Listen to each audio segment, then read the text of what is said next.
नमस्कार। आप सभी का मोस्ट वेलकम है अपने इस YouTube channel Shri online study पर। तो जैसा कि हम लोग जो है भौतिक विज्ञान की क्लास में ऊष्मा चैप्टर को पढ़ रहे हैं, उसमें आज का टॉपिक रहेगा गुप्त ऊष्मा, छिपी हुई ऊष्मा या लेटेंट हीट। लेटेंट हीट क्या होता है? किसी पदार्थ में जो है गुप्त रूप से कोई ऊष्मा छिपी रहती है, उसी को हम बोलते हैं गुप्त ऊष्मा। समझिए कैसे। जैसे मान लीजिए कोई बर्फ़ का टुकड़ा है, उस बर्फ़ के टुकड़े को पिघल करके पानी बनना है, तो वो बर्फ़ का टुकड़ा नहीं पिघलेगा, जबकि उसका ऑलरेडी टेम्परेचर 0 डिग्री सेल्सियस है। जब उसको गर्मी मिलेगी कहीं से, तब वो पिघल कर जो है पानी में बदलेगा। तो इसका मतलब उस बर्फ़ के टुकड़े को पिघलने के लिए जो है कुछ ऊष्मा चाहिए होगी, वही ऊष्मा कहलाती है उसकी गुप्त ऊष्मा। पानी नॉर्मली रखा हुआ है कहीं, वो भाप बनकर उड़ेगा नहीं, तब तक नहीं उड़ेगा जब तक उसको कहीं से बाहर से ऊष्मा नहीं मिल जाती है। तो उस पानी को जो है ऊष्मा देकर भाप में बदलने के लिए जो ऊष्मा चाहिए होगी, वही कहलाती है उसकी गुप्त ऊष्मा। तो ध्यान दीजिएगा, किसी पदार्थ के 1 ग्राम का ताप, 1 ग्राम का अवस्था परिवर्तन के लिए, किसी पदार्थ के 1 ग्राम का अवस्था परिवर्तन के लिए, मतलब ठोस है तो द्रव में बदलने के लिए, द्रव है तो गैस में बदलने के लिए, ठीक है ना। जैसे मान लीजिए 1 ग्राम बर्फ़ है तो उसको पानी में बदलने के लिए, या 1 ग्राम पानी है तो उसको भाप में बदलने के लिए जितनी ऊष्मा चाहिए होगी, वही उस पदार्थ की गुप्त ऊष्मा कहलाती है। वही उस पदार्थ की क्या कहलाती है भैया? गुप्त ऊष्मा कहलाती है। गुप्त ऊष्मा को यल से डिनोट करते हैं। गुप्त ऊष्मा को किससे लिखते हैं? यल से। तो यल बराबर होता है Q/m। Q क्या है? उसको दी गई ऊष्मा। Q क्या है? दी गई ऊष्मा है, दी गई ऊष्मा। और m क्या है? उस वस्तु का द्रव्यमान, ठीक है। अगर हम यहाँ से मात्रक देखें तो ऊष्मा का मात्रक जूल और द्रव्यमान का मात्रक किलोग्राम। तो इसका मात्रक हो जाएगा जूल प्रति किलोग्राम, या कैलोरी प्रति। जूल के स्थान पर हम क्या लिख सकते हैं? कैलोरी भी लिख सकते हैं। तो कैलोरी प्रति किलोग्राम, किलो कैलोरी प्रति किलोग्राम, ठीक है ना, ये हो जाएगा। आई बात समझ में? तो इसके अन्य मात्रक में हम लिख सकते हैं कैलोरी प्रति ग्राम या किलो कैलोरी प्रति किलोग्राम, ये भी इसका मात्रक होता है। लेकिन ये स्टैंडर्ड मात्रक जो है SI पद्धति वाला, ये क्या है? जूल प्रति किलोग्राम। अब यहाँ देखिए भाई कि मान लीजिए बर्फ़ है ये, ठीक है ना, ये क्या है? बर्फ़ का टुकड़ा है और इसका टेम्परेचर कितना है? 0 डिग्री सेल्सियस। अगर हम इसको पिघलाना चाह रहे हैं तो हमको कितनी ऊष्मा देने की ज़रूरत पड़ेगी? 80। कितनी देनी पड़ेगी? 80 कैलोरी प्रति ग्राम। 1 ग्राम को पिघलाने के लिए 80 कैलोरी ऊष्मा देंगे, तब ये बर्फ़ जो है जाकर पिघलेगा।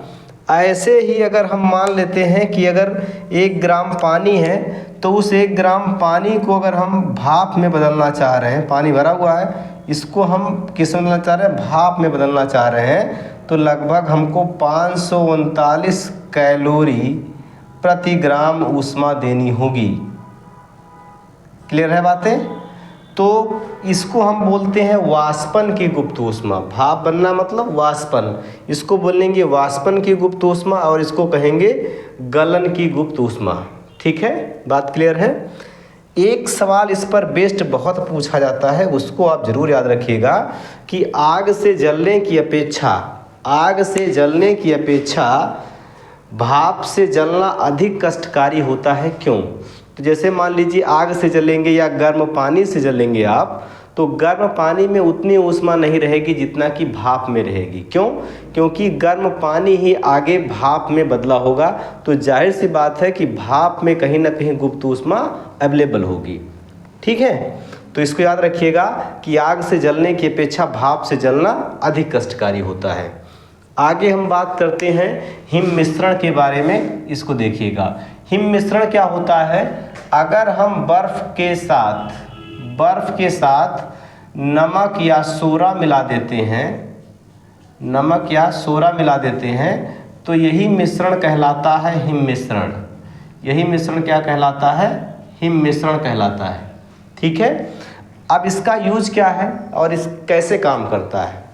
देखिए, जैसे बर्फ मान लेते हैं कि 0 डिग्री सेल्सियस पर पिघल रही है, ठीक है ना।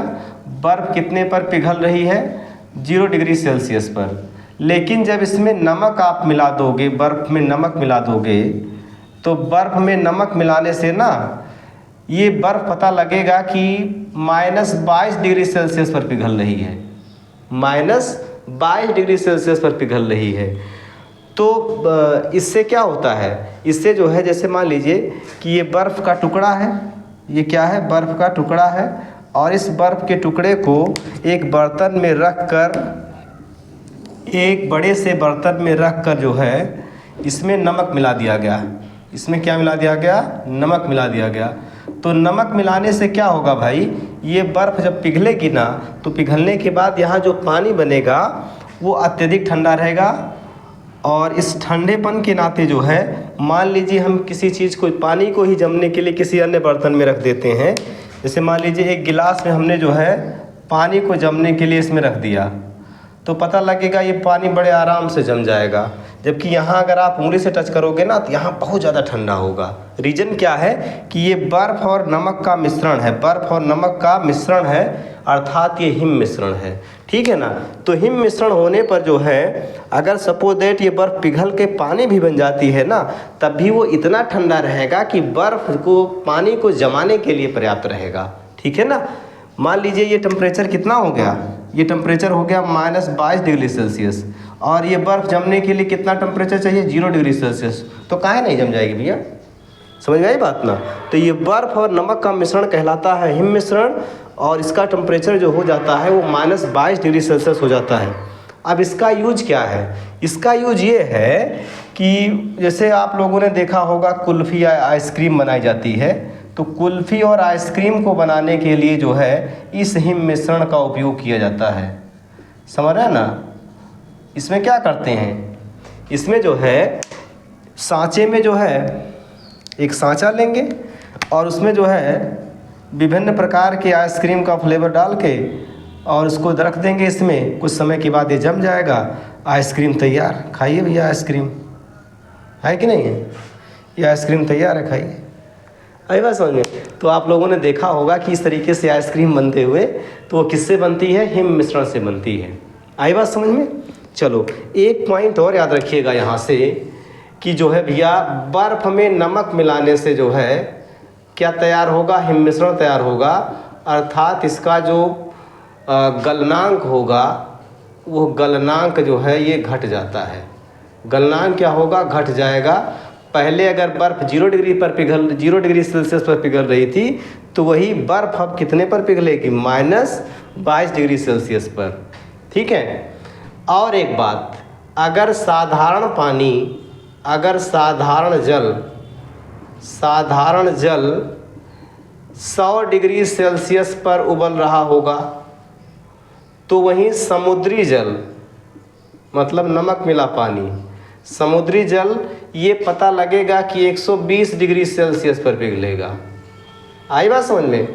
तो अगर हम पानी के साथ नमक मिलाते हैं तो उसका गलनांक क्या होता है? घट जाता है, और उसका क्वथनांक जो होता है, उसका क्वथनांक जो है वो बढ़ जाता है। बॉइलिंग पॉइंट क्या होता है? बढ़ जाता है। बॉइलिंग पॉइंट क्या होता है? बढ़ जाता है। इस चीज़ को भी याद रखिएगा। आई बात समझ में? कि अगर नॉर्मल पानी जो है ये 100 डिग्री सेल्सियस पर उबल रहा होगा, तो वहीं समुद्री जल कितने पर उबलेगा? 120 डिग्री सेल्सियस पर। मैं एक बार थोड़ा सा और डिटेल में बता देता हूँ इसको, चूँकि ये पूछा बहुत जाता है, समझ रहे हैं ना। तो मैं इधर कहीं बता देता हूँ कि ऐसा होता क्यों है और क्यों हमारे एग्ज़ाम में सवाल बनता है। तो इसको देखिएगा कि जैसे मान लीजिए भाई कि साधारण जल है, ये साधारण जल है, साधारण जल, ठीक है ना। पानी भरा हुआ किसी गिलास में, जिसको हम बोलेंगे साधारण जल।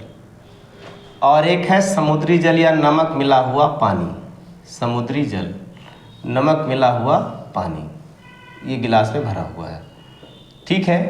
अगर ये जो है पानी, ये कितने पर जम रहा है, इसका हिमांक कितना है? तो इसका हिमांक होगा 0 डिग्री सेल्सियस। इस पानी का हिमांक कितना होगा? इसका, तो इसका हिमांक होगा -22 degree Celsius. Clear, -22 degree Celsius. यहाँ देखिए इसका क्वथनांक कितना होगा, तो इसका क्वथनांक होगा 100 डिग्री सेल्सियस।